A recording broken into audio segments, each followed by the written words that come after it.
Zombicide is heading to the high seas, but this isn't just a reskin.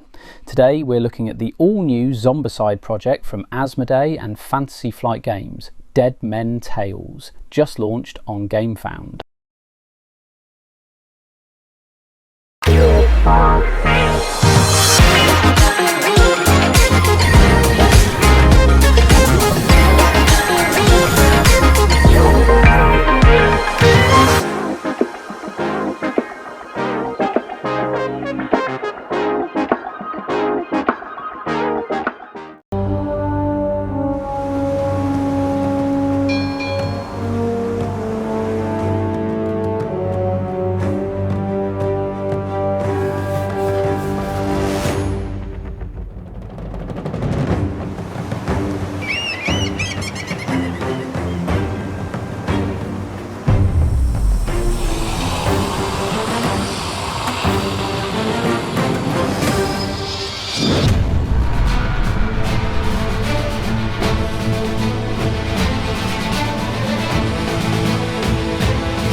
The core of this campaign is the Davy Jones's Plunder Pledge.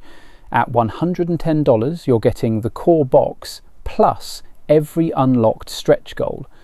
This latest entry brings orcs, elves and humans together for a pirate-themed survival horror.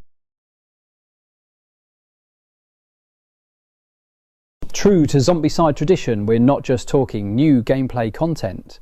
We have all new mechanics, including swinging from ropes, firing cannons, and zombies that will actually be emerging from the water to board your ship. Oh, and of course, what would any pirate adventure be without alcohol and treasure?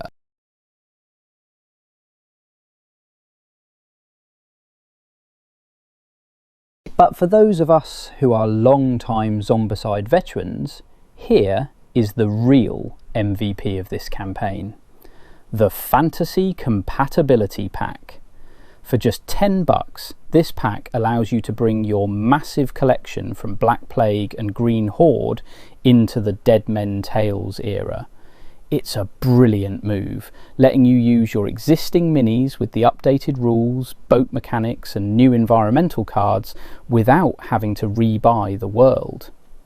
They've also introduced official art sleeves. If you're like me and want your deck to look as good as the table, these are a specific add-on that really polishes the presentation. Stretch goals have already been flying off the deck. We've already unlocked a number of new survivors and enemies to bolster the Plunder Pledge gameplay contents, including, as a fully funded bonus, a set of classic special zombie cards. These add all new variety to your spawns, keeping veteran players on their toes with even more unpredictable undead behaviour. Big, tattooed and bringing mutton chops to an apocalypse near you is Nat. He's a sharp shot and handy with belaying pins. Nat's been around the world a few times and picked up ink to mark his journeys. He's a solid member of his crew and a stalwart shoulder in times of need. And these times, well, who doesn't need a big lug with a gun? A mountain of a man, Michel's body crawls with tattoos. He likes his torso stripped bare, all the better to show off his art and his muscle. Wielding 2 cutlasses, his swords sing death amid the hordes of dead, leaving limbs and heads behind. He lives for Grom, and it powers him like wind drives a ship across the glassy sea. His bulk makes it hard to get him off his feet, and his voice serves as a rallying cry to his fellow buccaneers. Michel has only known the sea. Landlubbers are a mystery to him, as are the great cities of men. Bulbous, spiked fists raised in rage. Ah! A blood-curdling scream. It can only be Tidebreaker. This abomination dwarfs mere mortals, looming over them with misshapen body and twisted mind. It looks like a bloated corpse dragged from the depth of the inky dark sea, and that is exactly what it is. A single sweep of its pustule-ridden arms sets foes on the ground. Once there, one is at the mercy of this beast, and it knows no mercy. A former Royal Marine, there's not much left of that military order to follow. Now he's with the Corsairs, and his loyalty is to the captain rather than the crown. A keen shot, he dropped enemies in war and does so now in the chaos the world became. He still wears his uniform, for in his heart he will always be soldier. The front lines are these islands now, and Edward aims to get him and his mates out of this in one piece. While Marissa may be of small stature, she's able to carry the heaviest of men out of danger. This makes her the most popular member of her crews. Trained in the healing arts, Marissa is the medic of the group, but let no one say she isn't everyone's equal in combat. With gun and blade, Marissa swings slickly into melee and right back out should she need to help a friend. A real lifesaver, she's bonded by blood to her crew and they to her. This orange monster is the fusion of a crustacean and a pirate.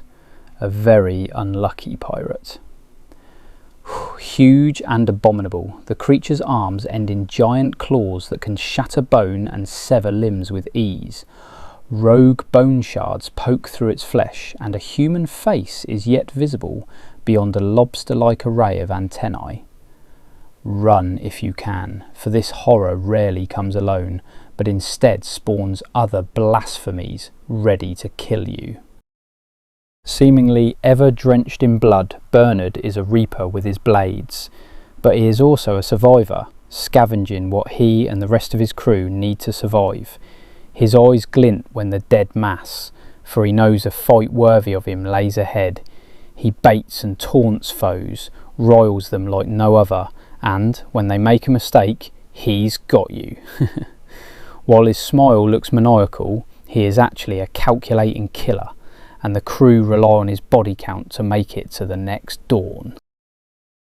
This raider fights with his chest stripped bare, his heart thundering, and his stare nearly sharp enough to kill.